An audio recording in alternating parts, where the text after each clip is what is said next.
That was quite an interview. Yeah, it was.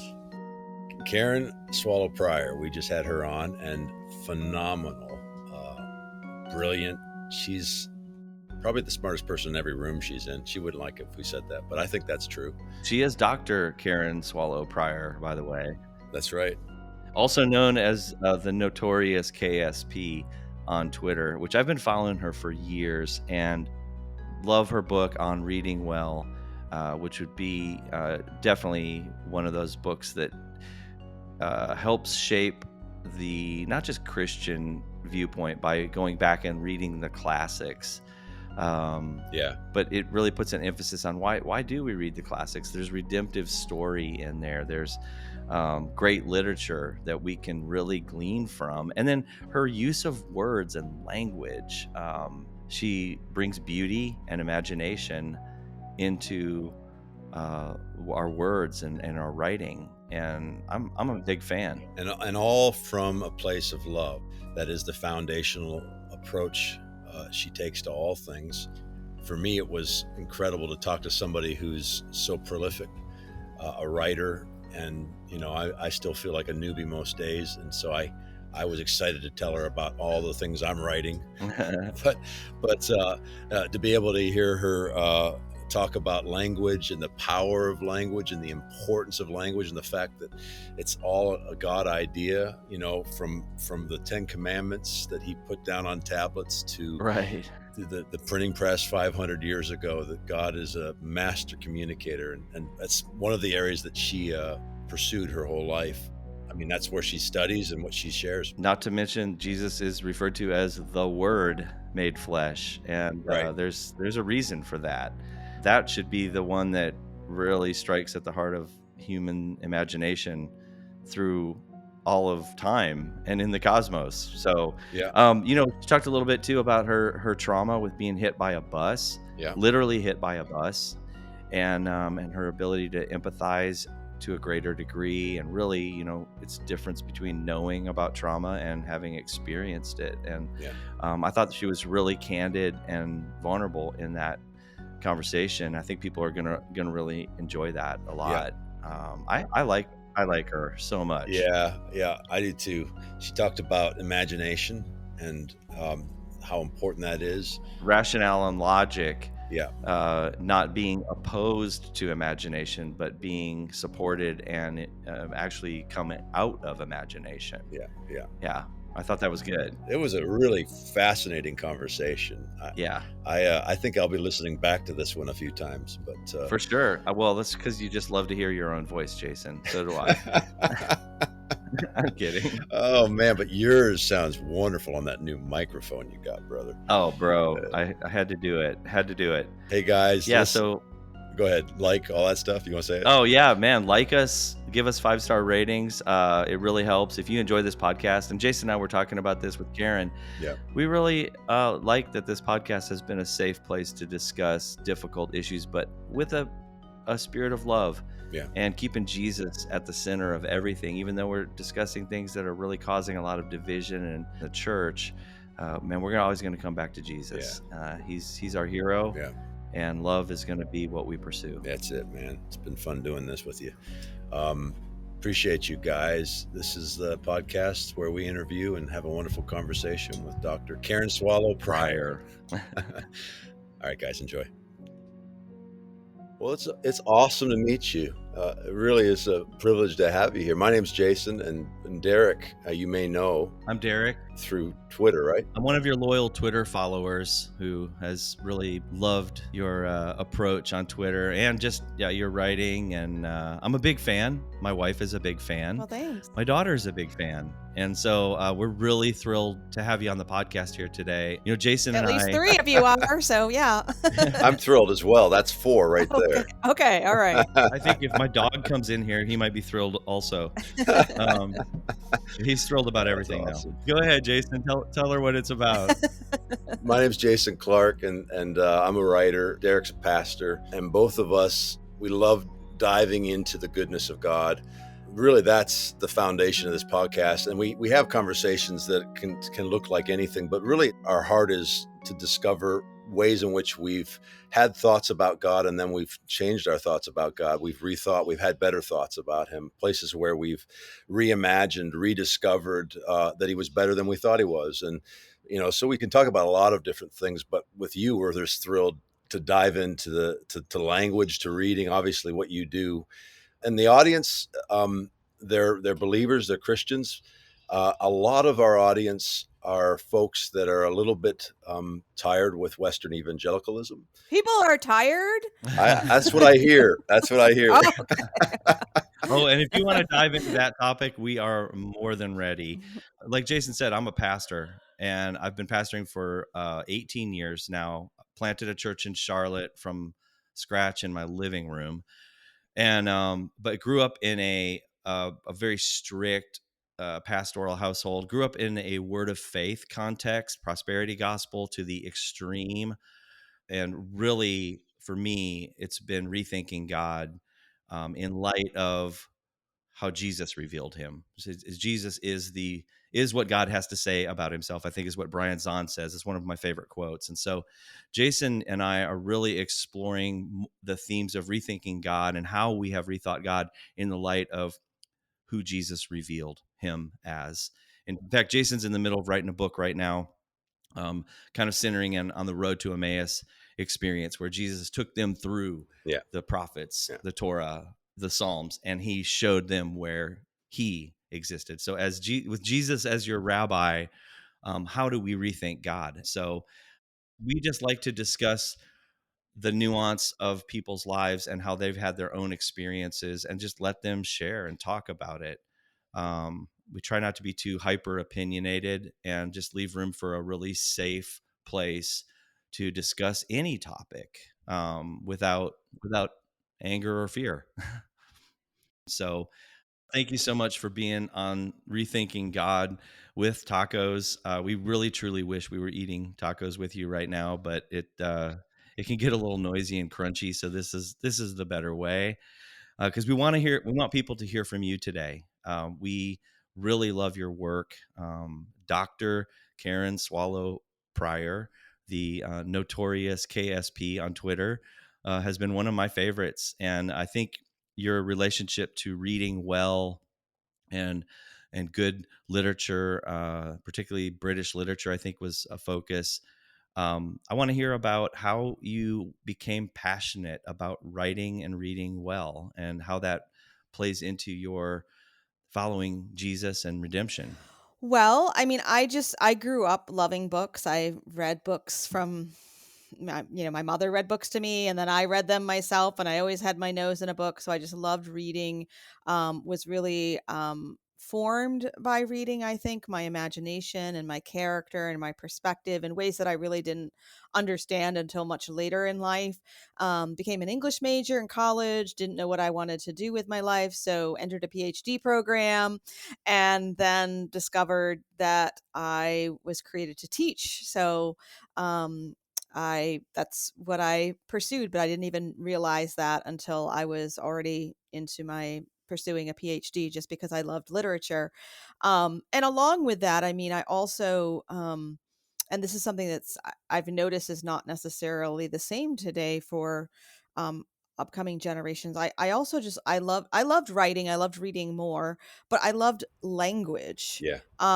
And I loved words and studying language and languages. So I studied several languages as well, which I've noticed a lot of people who like to read Harry Potter or whatever today don't actually love language, and they don't study grammar and language, and it makes me really sad. So I just want people to fall in love with words and language, their power, their frustrations, their limitations, and because we are creatures of language, so I think it's important.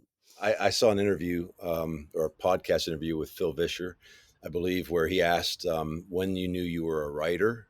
And I loved your answer. Oh, what did I say? You said about 2 years ago is when you knew that you were. Oh yeah. And yeah. yeah, I love that. I told Derek before we had you on, we were talking before you got on, and I said, I've been writing books for 15 years. I do write for myself, but mostly I help people write their memoirs. Hmm. And I told him that it's probably only been the last 2 years where I think, well, maybe I'm a writer now. I don't know. But what I love about I watched that interview and I watched a lecture that you talked about the power of language, and I thought, man, I can so understand this. I can spend an afternoon on a paragraph, Hmm. just putting the words together. And one of the things that I've discovered as I've pursued this over the last 15 years, particularly in writing someone's memoir, often I'm in the room with folks and I am talking to them about their life, and I'm talking to them about their greatest joys when they had their babies, the marriage, that moment, that formative moment where dad spoke life over them. But then I'm also talking to them about their pain and their sorrow and their suffering, and I get into all of it, and then I go away and I begin to put it together. And what's most amazing and what I've realized about the power of language is I come back to them and I start to present to them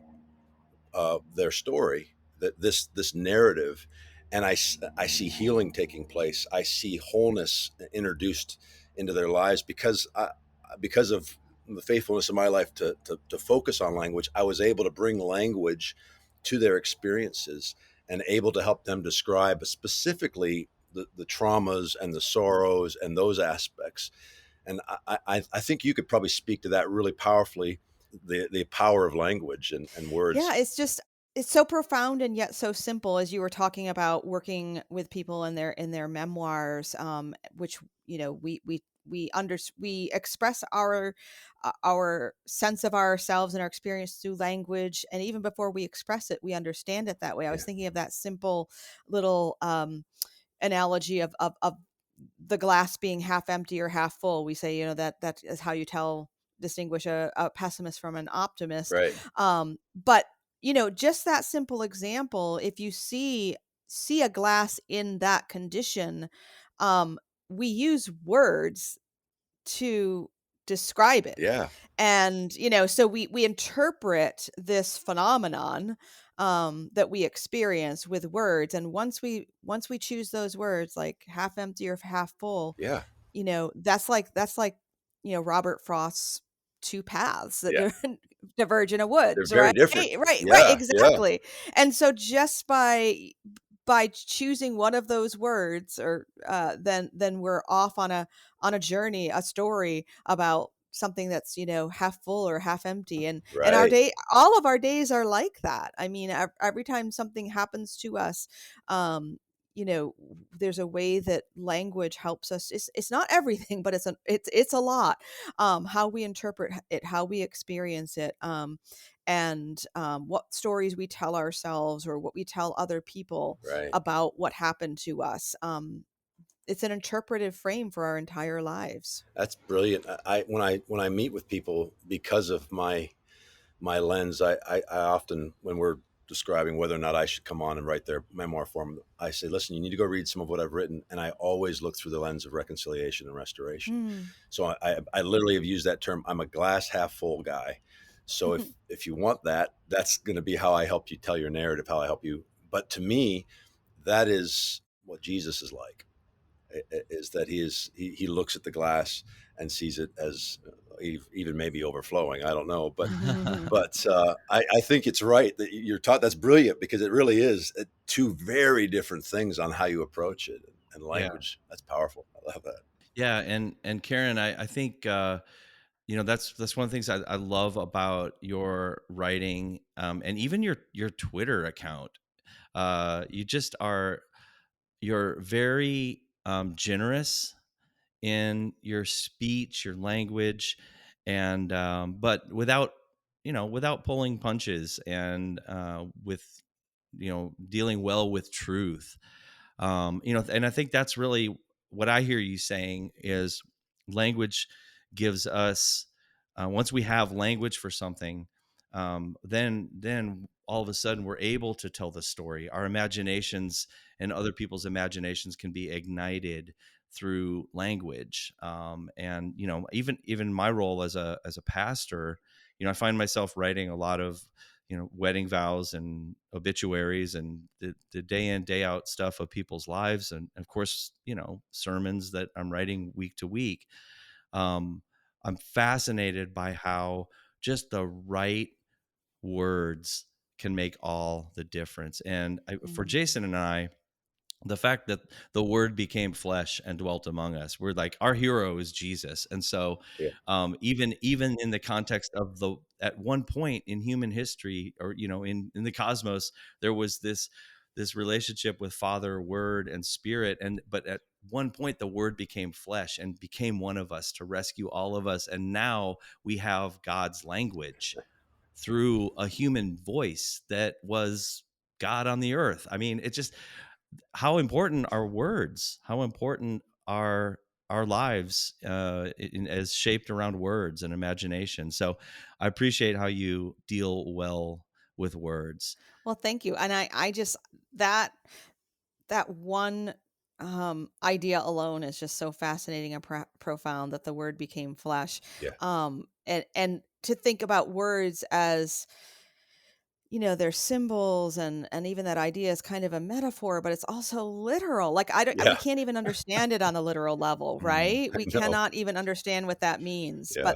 But the possibilities and the implications are endless, and it should shape everything that we think and we do. Especially about language, but about everything. It's like spirit and truth come together, and they cannot be separated. It's amazing. Yeah. I was watching I believe it was a class that you were teaching, but you were talking about the essence of the Christian faith centers on the Word, and then you were breaking down Scripture. I want to read this quote to you because I thought it was brilliant. You said, "As the way we read and what this is you, by the way." I thought it was brilliant. I don't even know where this is from, but go ahead. As the way we read and what we read change, so too will the character of the church change.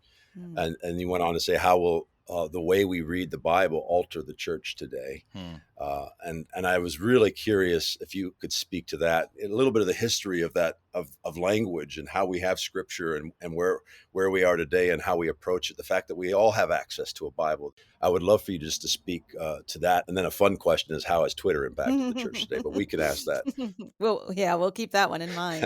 Um, yeah, it's so interesting, and I don't remember what talk that was from, but and I'll yeah, there's just so many other better thinkers and writers who've explored these ideas more in depth than I have. But that may have been a talk where I also quoted the late 20th century communications theorist Marshall McLuhan, who's most famous for saying the medium is the message. And of course, that's a whole thing about language too that we could talk about. But Yeah. he also said, this is actually, I think, a talk he gave, and it got put into a collection of essays.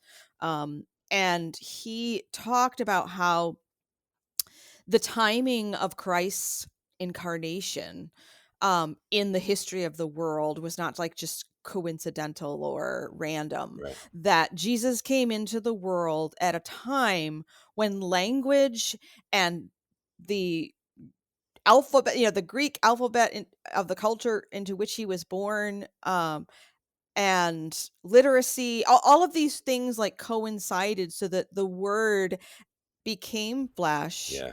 at a time and in a place in which language was in such a place that that his message and his followers could do what they did in Christianity, could turn the world upside down. That's the essence of it.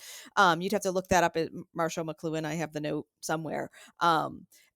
So there's that great monumentous historical truth, and then of course we skip ahead to the Protestant Reformation, which is skipping a lot. But that also, I mean, secular historians and sociologists and anthropologists, everyone agrees that this moment, the Reformation, and with that the invention of the printing press, like this is like the most dramatic event in human history, Yeah. probably, besides Christ Yeah. coming. And it's because of what language was able to do, and the word and written words were able to do, not just for the history of the church, which of course that's the most important thing, but also the history of the world, in terms of spreading literacy, spreading ideas, and of course spreading, the truths that are in the Bible. Yeah.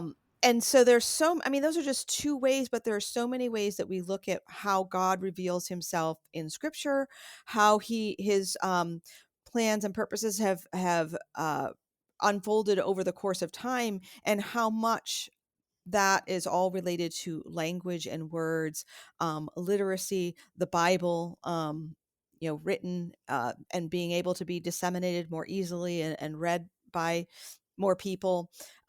This is amazing stuff. The Yeah. word is central to the Christian faith in so many ways. Yeah. Yeah. I wanna read a quote too, if you don't mind. This one's from Phil Vischer, about you, Karen. It says, while many Christian leaders focus on logic and rational debate, Karen Swallow Prior passionately reminds us of the value of a well-formed imagination and the role reading and engaging with classic literature plays in forming healthy disciples of Christ. I mean, what a great quote. And I want you to talk a little bit about that, because I'm the kind of person, I don't see this sacred secular divide. I can find redemption in a U2 song. I literally planted a church with confirmation of Bono singing "Walk On," and knowing I was packing a suitcase for a place that none of us has been, and that was like God speaking to me. Yes, go ahead and go to Charlotte and start a church. Talk to us about what the role reading classic literature plays in forming healthy disciples of Christ. Mm. Yeah, and first, I want to defend myself in that quote from Phil. No, Phil's great, but I want to say that part of what that quote does is something that we all of us moderns do, and we kind of tend to set up reason and logic against imagination. That's something that really Yeah. started in the Enlightenment and has continued to this day. So, because I'm really a big fan of reason and logic, truly. Um, yeah, Me too. great enough student papers, and you really learn to hate the lack of logic and reason.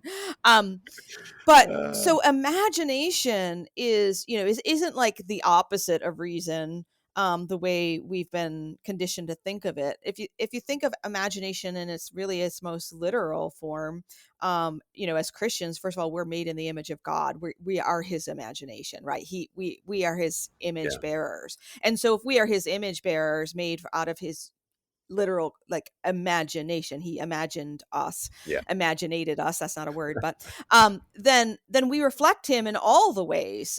We have an imagination, but we also have language and reason and logic and all of the things that are part of uh his nature and character. And so imagine, one could argue, and I've actually never really argued this before, so thank you guys, you're making me think of this. We could argue that imagination contains logic and reason, like, Yeah. it's Yeah. what carries it. And so yeah, I'm going to make that argument, and I'm going to make it from now on, so thank you. Hey, just a side note, but I just was listening to the Great Books podcast. I don't know if you're familiar with it. Oh yeah, yeah, it's good. I've been on a couple times. They're going through C.S. Lewis's trilogy, and they were just talking about Paralandra, Hmm. the second in the trilogy there, and they were talking about how the contrast between the Martian logic, reason, masculine element that Hmm. he assigned to the cosmos, and then the feminine virtues of Venus. But the conclusion that they think Lewis came to was that logic and reason actually came out of this beautiful imagination, and which he assigned to as a feminine quality in the cosmos, and it was subservient to it. And I was like, oh yeah, I like that. I thought that was beautiful. And I haven't even read the trilogy. So, I mean, I've read Lewis, but not that one. So, wow. Okay, great. I will. Yeah, I'm just echoing Lewis. So, That's not a bad that's thing. a Sorry, I totally interrupt you, but I was no, like so excited about that. no, that's amazing. I had just heard that. Yeah, I think that's right. And if Lewis said it, then it is right. Of course. Yes.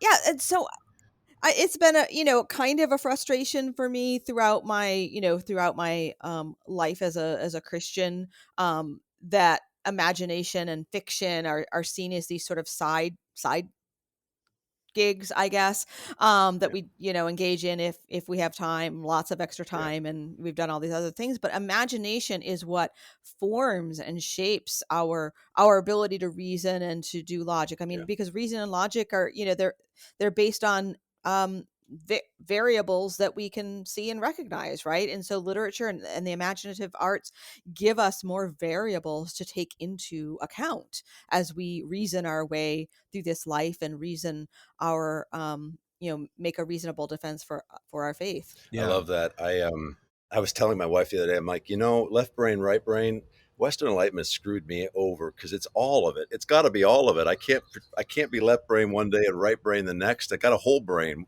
It's the whole brain. It's got to. I'm writing right now around the Emmaus Road, and I think this lines up. I see so much of this in it because, when I'm talking about it or I'm writing about it, I'm saying, Jesus was with these guys.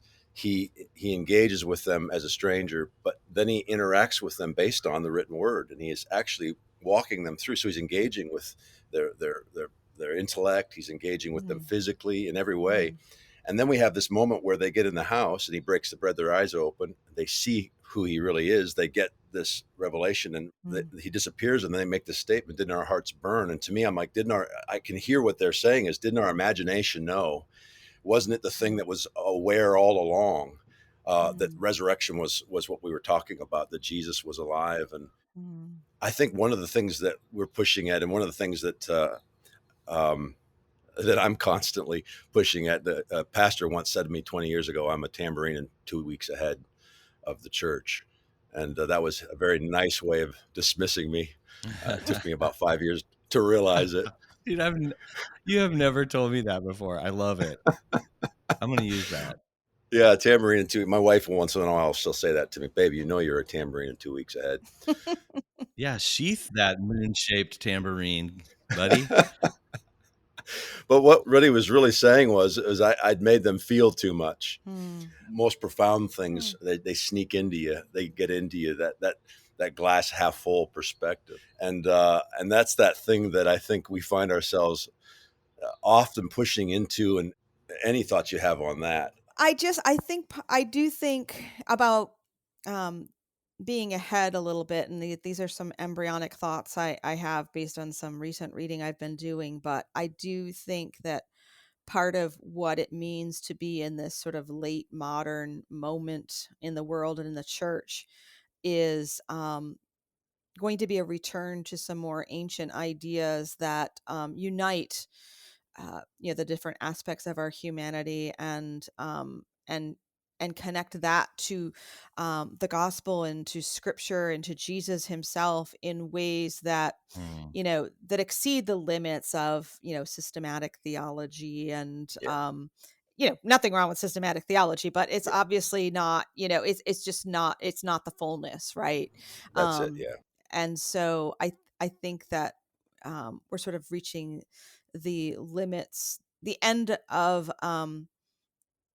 mere orthodoxy, and which I'm a big fan of orthodoxy, small o, yeah, but orthodoxy without orthopraxy yeah. is, just a glass yeah. half empty or half full. That's pretty good. Yeah, wow.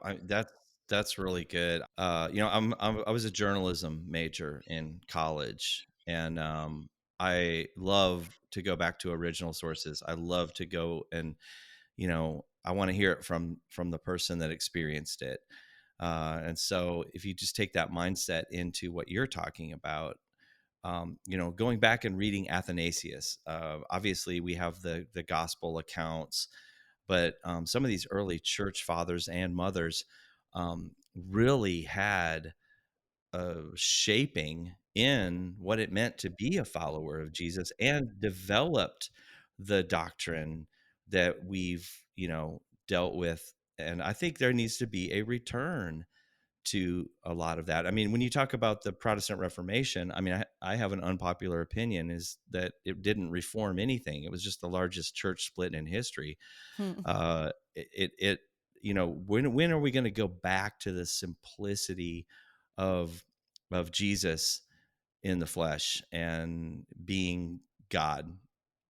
who became his creation. So for me, that becomes a pursuit backwards, so that we can get out of the scientism that we're in right now.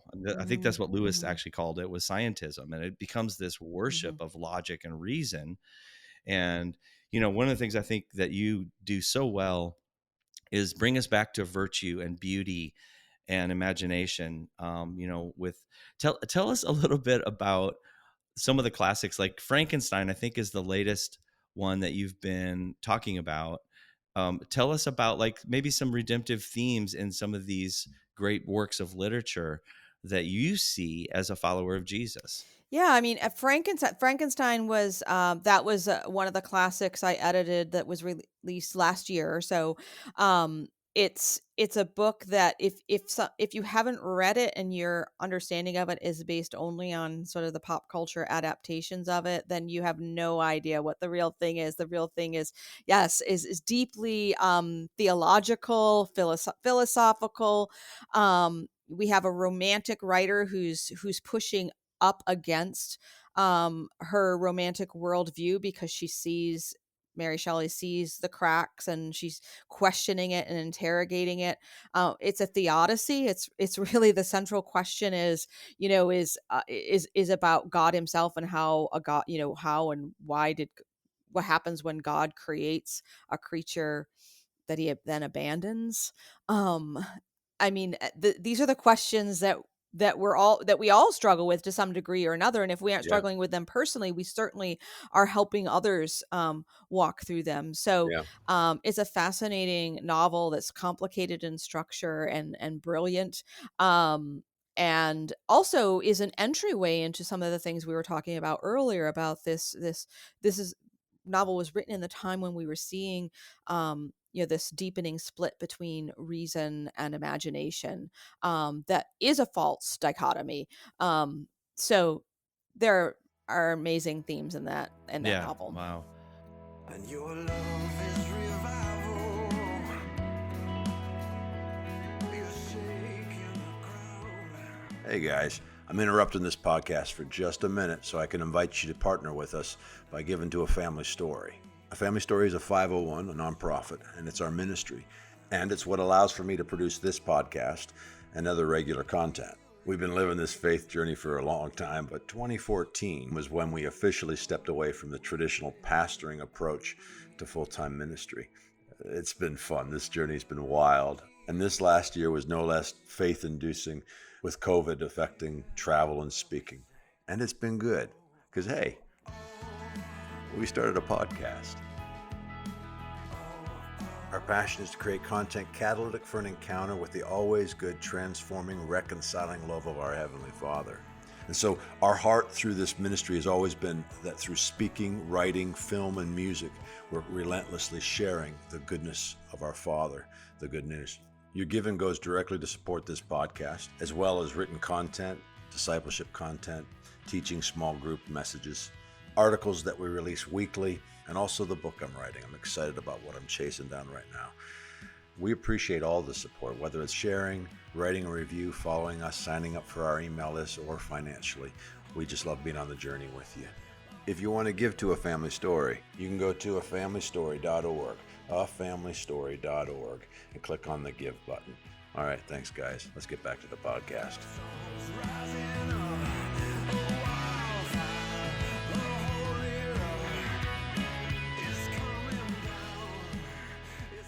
So if we transition maybe a little bit here, you got hit by a bus. That's quite a transition.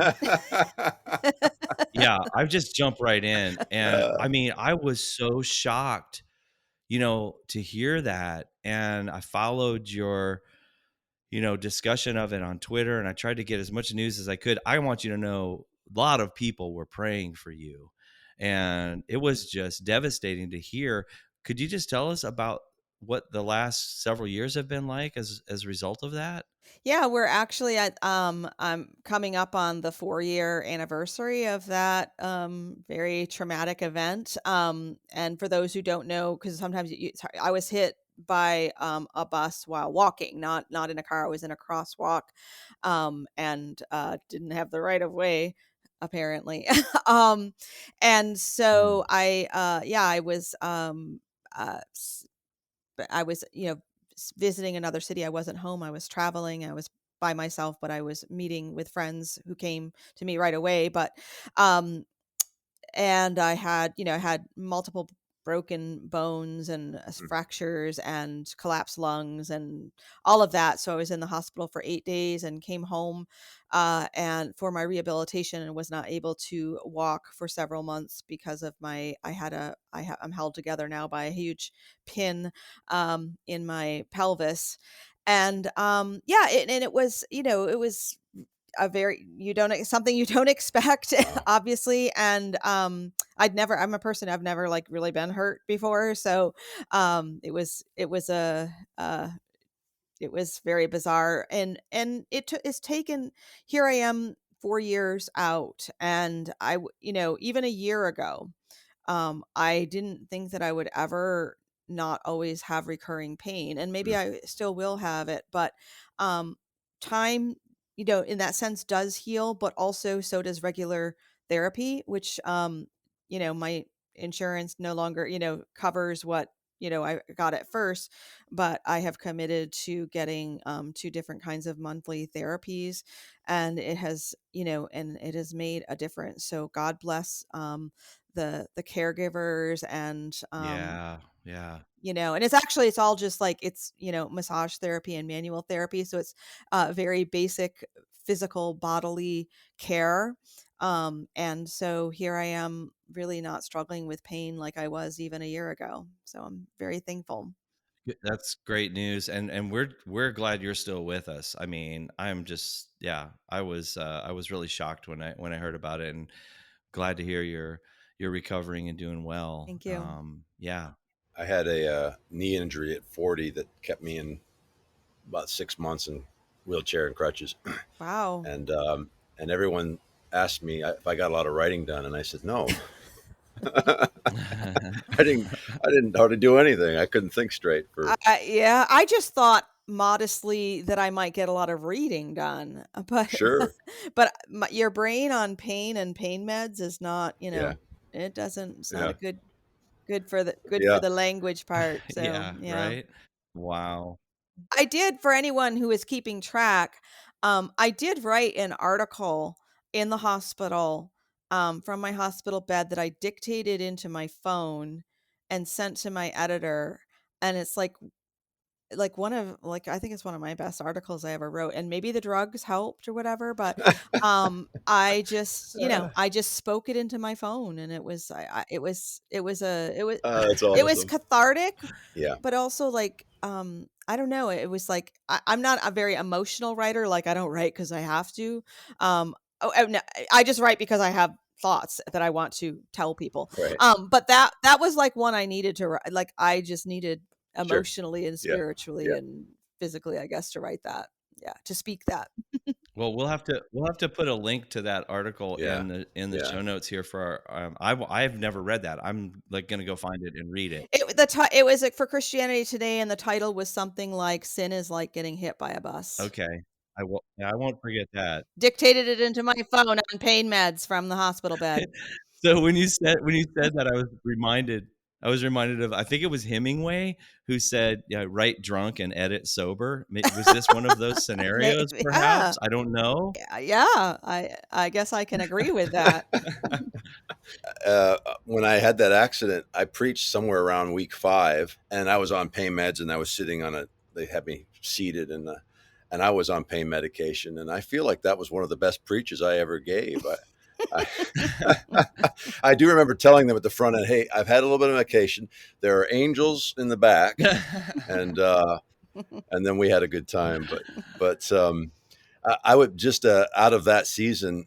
I'm actually one that contends for, and this is kind of a left turn. I've never really talked about this, but I'm one that contends that you can learn as much out of joy as you can out of suffering. Although I live in a world where people are mesmerized with what you can learn out of suffering, and the church seems to be addicted to that kind of theological approach to God. But I also don't want to downplay the fact that you do learn out of suffering, and you do experience things in suffering. I severed my finger a couple of years ago, and I remember on the way to the hospital telling my wife, I'm getting a small taste of suffering with Christ right now. Mm. And I got really emotional about it, because I thought, man, Hmm. this is what an honor and a privilege to be in this moment with him, Hmm. and to realize what he went through for us. So I also don't want to downplay it, but I'm curious if in that season, that's 4 years, what was the takeaway? Is there something where you were like, man, this is what I discovered, because we're called Rethinking God Hmm. with tacos. Was there some rethinking that was going on with you regarding God and the nature of your relationship with him? Well, there are a couple of things that I came to understand through that.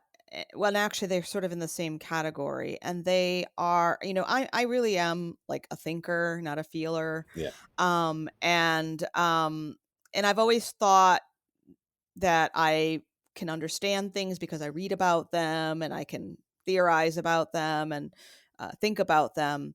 And so there were so one thing that I thought I understood um, was intellectually, I knew my life was in God's hands always, right. since I was a Christian as a little girl. But to really, really know that in my bones and my sinews and my gut, and Yeah, like that's a different kind of knowledge. Like I really know yeah, that my yeah, life is in his hands. It was in his hands that day. And related to that, um, I, you know, and this is a big topic. So, um, at the time I got hit by a bus was an actual literal moment, like minutes even before I got hit by a bus, and days and weeks. I was embroiled in my my denomination's struggle with sexual abuse and misogyny in the church. yeah. And I was, an advocate and saying things and doing things and helping people. And I thought I understood what trauma was. And I thought I could be an advocate. I thought I understood things. Mm. Yeah. But what I learned through that experience is I had no idea how trauma works. Right. Wow. Um, you know, I, and so even though it's a very different kind of trauma, it was really my first time having any kind of trauma. And so what I learned afterwards about how my body responds to triggers and so forth, like I now understand what trauma is in a way that I did Right. not understand before, but I thought that I did because Yeah. I had read about it. Yeah. I had read Yeah. it. Yeah. So there's a humbling that took place, there's Mm. also just some bodily knowledge that I didn't have because I had it only in my head. Sure. Man, Karen, that's beautiful. I mean, that's one thing I've Uh-huh. found in suffering is that you discover that God truly is there with you. He is in the midst of it, and you have a deeper understanding. I think empathy is developed to a greater degree in struggle and suffering and trauma. You know, I my personal story is my first wife was killed by a drunk driver. She was 7 months pregnant. I was in the Mm. car accident with her, Oh, and just absolutely devastating. But um, to Jason's I'm so point, sorry. thank you. Yeah, no, I mean it's been a journey for sure. It happened a long time ago, 1993. I've been married 25 years and have two beautiful daughters and a neutered dog. But but it's in and it, well, here's the reason I bring it up. Um, and I think this will be a good segue. But my wife is just dealing with the death of her father-in-law. We're a month into it. She discovered him after a massive stroke and really traumatic time. And I've asked her if she'd be willing to speak this Easter. We're coming into Easter season. This next Sunday is Easter, actually, and I mean I don't know when this podcast will air, but I've asked her to do that, and she's really pieced together the the connection between the death and resurrection as a means of suffering that can bring you into a greater experience of empathy and understanding what the true serious business of heaven is, and that is Mm. joyful expression. But Mhm. it's kind of in that struggle and that dichotomy of suffering and struggle. I think Elie Wiesel was the one that talked about it, where, where's God in the gallows? And was a comment from one of the prisoners, and he pointed and he said, there, there's God. He's hanging there with the boy in the gallows, and Yeah. that he is with us in the midst of our suffering is Yeah. probably the greatest aspect of God becoming flesh. He knows what it's like Yeah. to be you. And Yeah. so, you know, with that said, I know there's been a lot of also struggle with, you're talking about the being an advocate for people of abuse, been abused sexually, emotionally, physically. By the way, I'm a big Julie Roys fan. I don't know if you're familiar with Julie Roys, but huge fan. Absolutely, yes. So that kind of brings you to your transition from Liberty University.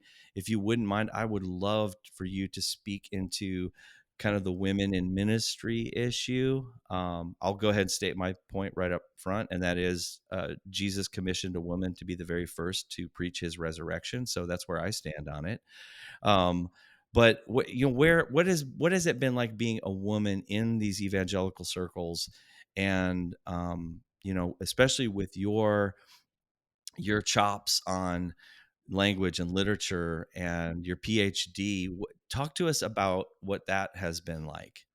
Yeah, I mean, so I guess I'm just, there's room for, disagreement on these second order issues. And I think, because without getting into, I mean, this wasn't really your question, but just to put it out there, um, that because I believe so much like in the power of symbols and metaphors, and I think I think everything that's in the Bible is literally true, but also there's metaphor there in the way that marriage is a metaphor for the relationship of Christ and his church. So I think that even sort of the priesthood, to use a non-Baptist term, but the priesthood being male is also like just an important symbol that communicates who Christ is and who the church is. Yeah. And so I think that's something that's valuable and meaningful for me. But that's a Yeah. very small point compared to so many of the issues that the church is arguing about today, which I don't know why they're arguing about. Like when we talk about women in ministry, well, I talk about all Christians being in full-time ministry, regardless of Yeah. where their Yeah. paycheck comes from. So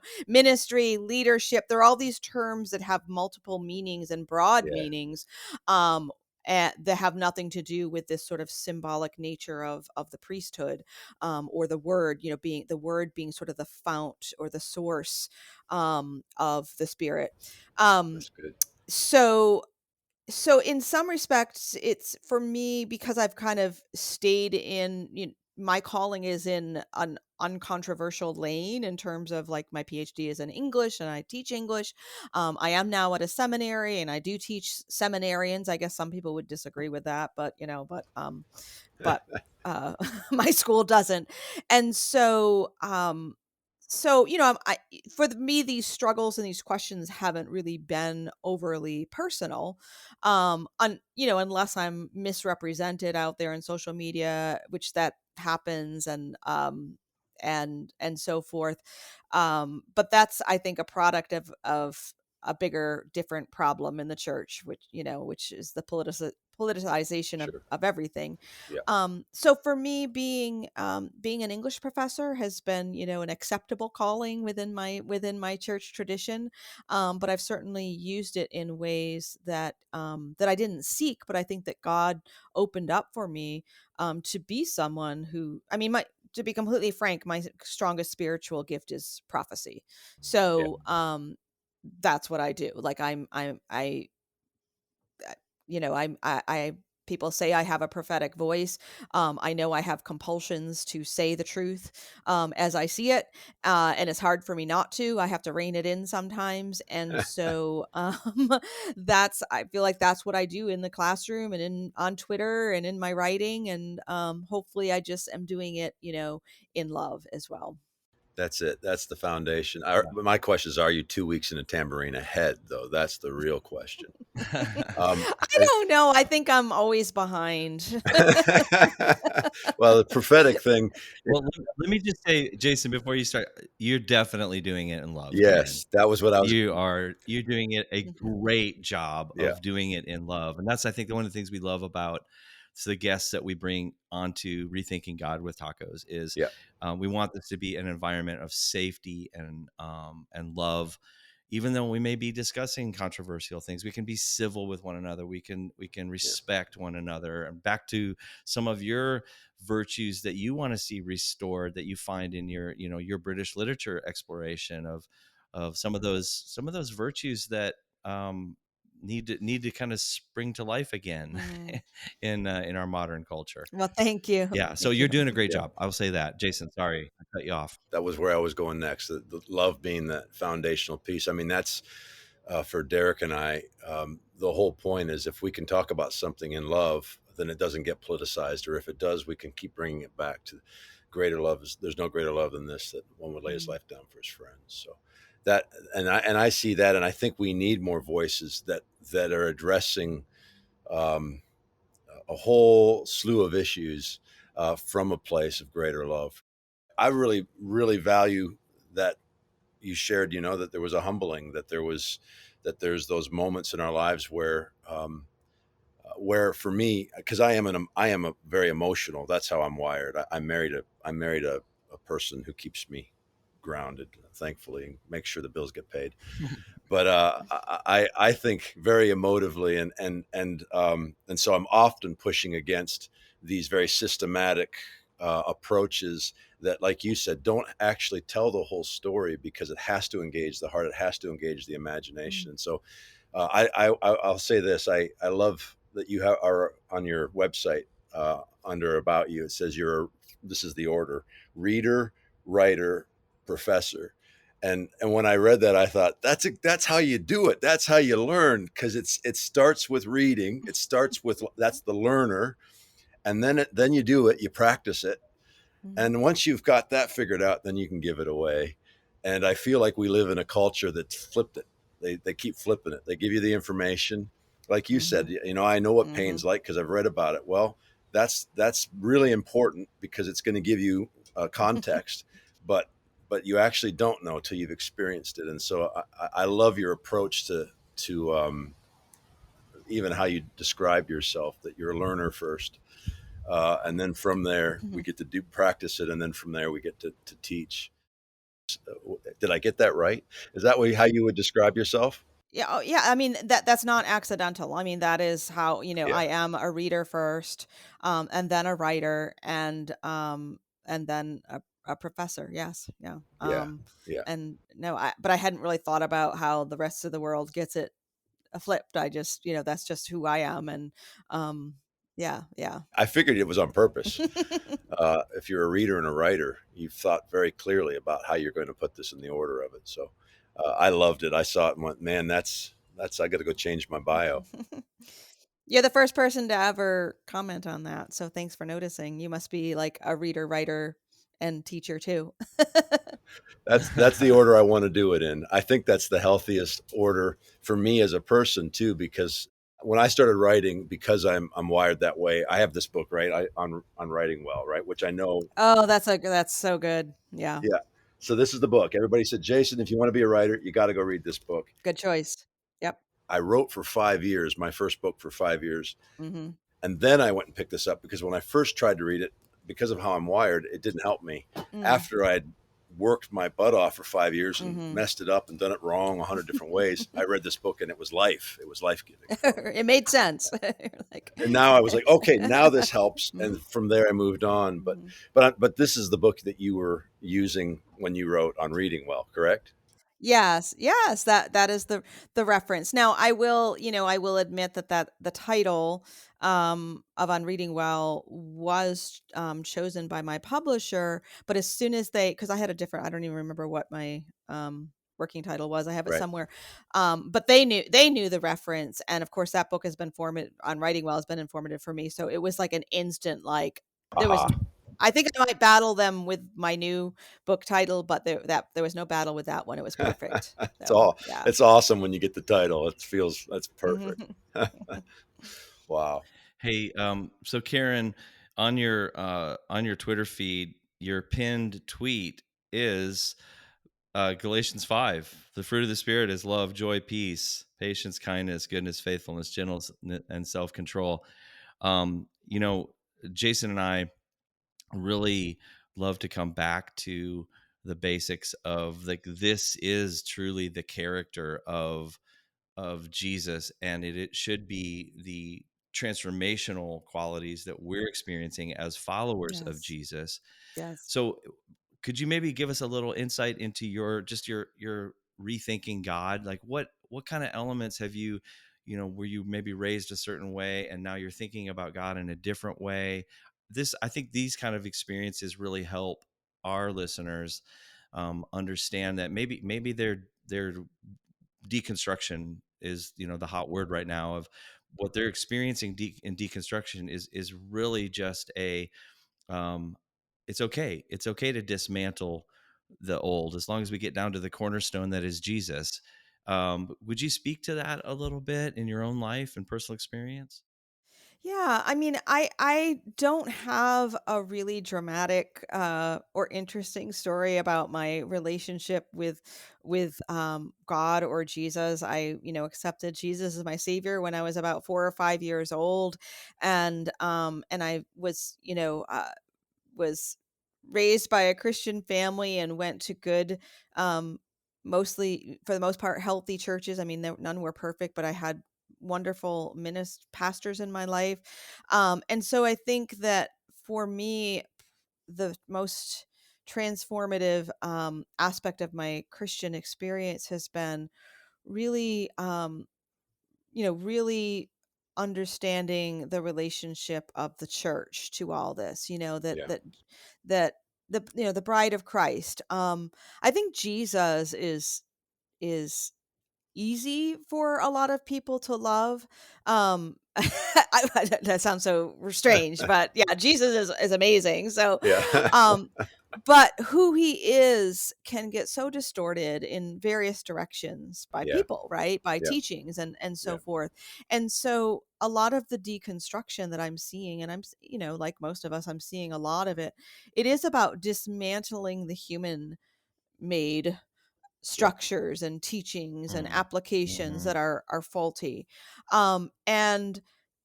And I've watched a lot of that, and I've come to realize that I've had some struggles with that too, just because of my past 20 years being involved in an institution that was that I think it has been corrupted, and is still being corrupted, and being part of that. And so what I'm trying to think and understand better about God, and this is like still in process, I guess, is how we relate to God through the church and Yeah. in the church that is Yeah. so imperfect and so fallen, and it always has been. But Yeah. I do want to say that we are probably, I think we may be in this moment of well, you said it wasn't so much a reformation as a church split. I don't know if we're going through another thing like that, because we're Yeah. Mhm. seeing we're seeing a level of, if not corruption, then just simply, people who are, who are people who are corrupt and using the church as an institution. Yeah. Yeah. And so that's what I'm actually going through now, is just helping others think about, Jesus and his bride, and the body, the parts of the body that the church represents, and how we're all necessary, it's all needed, and it's not just me and Yeah. Jesus. Right. Yeah. And that idea has been around for a long time, and I think especially within my evangelical tradition, that's our fault line, is that even if we say we believe in church, we really in our hearts believe it's just like me and Jesus. Right. And then when community gets hard, it's hard to know what to do. Yeah. Yeah. No, that's Yeah. really, really well said. I think that so many things stand out to me in your answer, but I really feel like the biggest thing with deconstruction right now and what's being experienced is it might possibly be the revival that the evangelical church was praying for all along. They just Mm-hmm. need to learn how to handle it well. Mm-hmm. And I had this thought the other day that having grown up in evangelical culture, and so thankful for my heritage of my experience with the Bible, my experience with loving and kind examples, and also the junk. Of course, we all have that, but it's almost like they got way too hyper focused on getting people saved as opposed to just loving people well. And it became this pursuit of like we got to get everybody saved, as opposed to just, Mm-hmm. hey, I've got to love everybody well. And out of that will be this great evangelical wooing to the truth of who Jesus really is. Mm-hmm. That's kind of I'm putting words in Mm-hmm. Jason's mouth, but I feel like that's what we both we embrace. Yeah. And but yeah, that was really, really well said. Thank you for that. I think that'll help a lot of people. Good. I pray so. We're running up against an hour. So before we wind down, though, we can't have you on and not ask you what you're reading right now. Oh, okay. Well, I mean, I always, because I'm working on a book, I have, a lot of books that I'm sort of using for research. Yeah. But I am reading, so I am for fun, Uh-huh. Okay. I am reading There by a Native American writer whose name I cannot remember. It's his first time, it's his debut novel. And it's actually really, really good. Okay. I don't, I have to force myself to read some contemporary. I mean, I'm getting into more contemporary fiction because I've been immersed in 18th and 19th century for so long. Right. So yeah, that's what I'm reading for fun. Okay. And what are you working on? Can you tell us? Yeah, I'm working on a book that will be out next year. We're still working on the title, but it's about the evangelical social imaginary, a la Charles Taylor. So I'm identifying what I think are the main ingredients in the 300-year long history of the evangelical movement, the things that have been formative, and at a precognitive level in the community, sort of in the air for evangelicals, and so basically why we are the way we are. Wow. Wow. Have you just curious, have you read Jesus and John Wayne? Yes. Okay. Yeah. We had her on the podcast Yeah. before the book blew Yeah. up, because now I Yeah. don't think we could get her on the podcast. Yeah, I mean, I think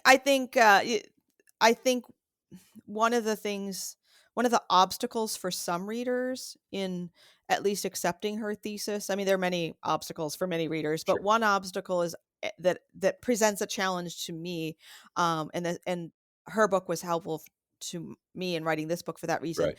is that people really do not understand how powerful the imagination is, how powerful these images and ideas and metaphors are.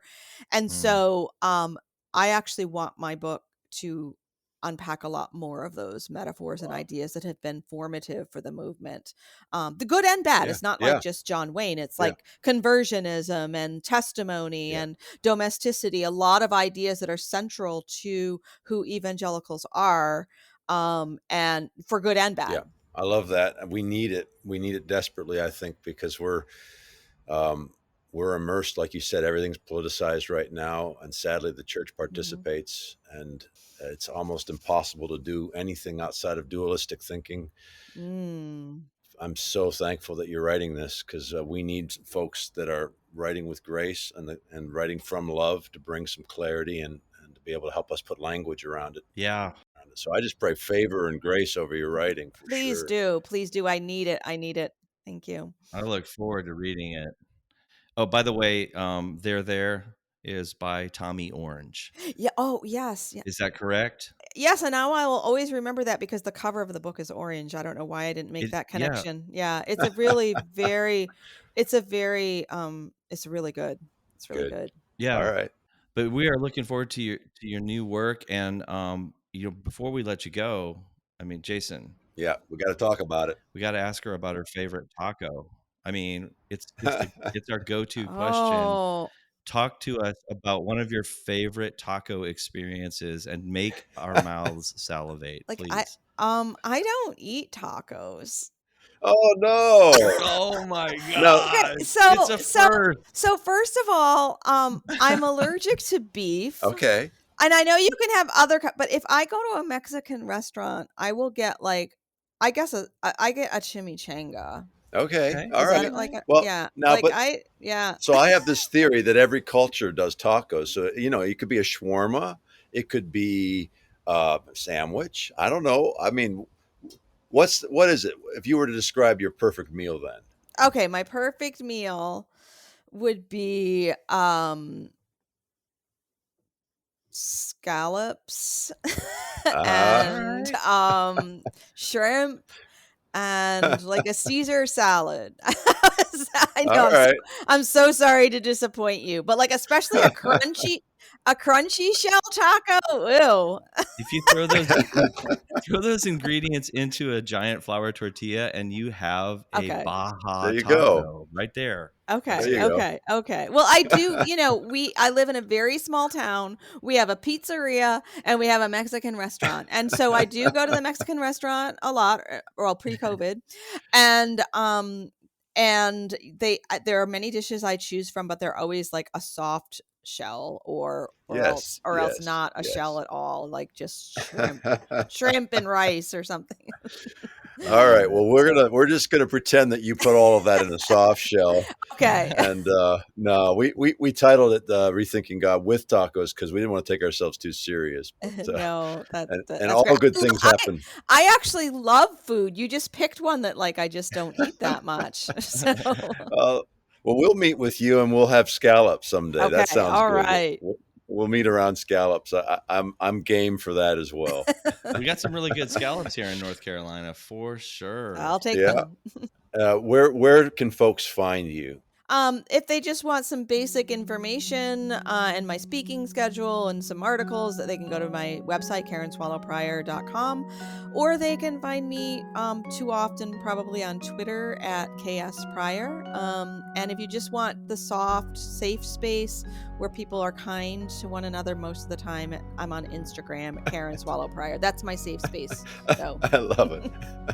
Well, I just started following you on Twitter. I know you've been interacting with Derek for years, and it's been really awesome. Guys, you need to go follow her on Twitter, in the safe space and the dangerous space. Get that prophetic stuff That's right. too. So, it's been awesome having you. Karen, it's really been delightful having you on with us. Thank you so much for taking your time. I know this is going to be a real meaningful podcast for a lot of people. So thank you so much. Thank you. Thank you for having me. Hey guys, thanks for listening. We love doing this podcast. If you're looking to find us, Derek. Yeah, you can find our church at rivercharlotte.com. Me personally, I'm on Twitter, Instagram, all the places at PastorDerekT.com. And it's good. It's really good. He's a Twitter savant. You really got to follow him. I do Twitter as well. I'm not as good at it, but my handle is at Jason Clark is. You can find us at afamilystory.org. That's the name of our ministry. And if you sign up for the mailing list, you'll get weekly emails with weekly articles, and podcast information. So you can find the podcast on Apple, iTunes, Spotify, all the places you can get podcasts. Type in Rethinking God with Tacos and we'll be there. That's exactly right. And also, like, share, retweet, and man, if you could write a review, it actually does something for the rankings. It makes it more available. So, but a 5-star review, of course. Yes. If you can't write a 5-star review or something, like, just don't even write a review. Don't worry about it. Yeah. It's kind of like if you can't say something nice, don't say anything at all. I like that, and then apply that to this podcast. Definitely. That's my motto. That's I like what it. I do. So, love you guys. Appreciate you coming on the ride with us. God bless.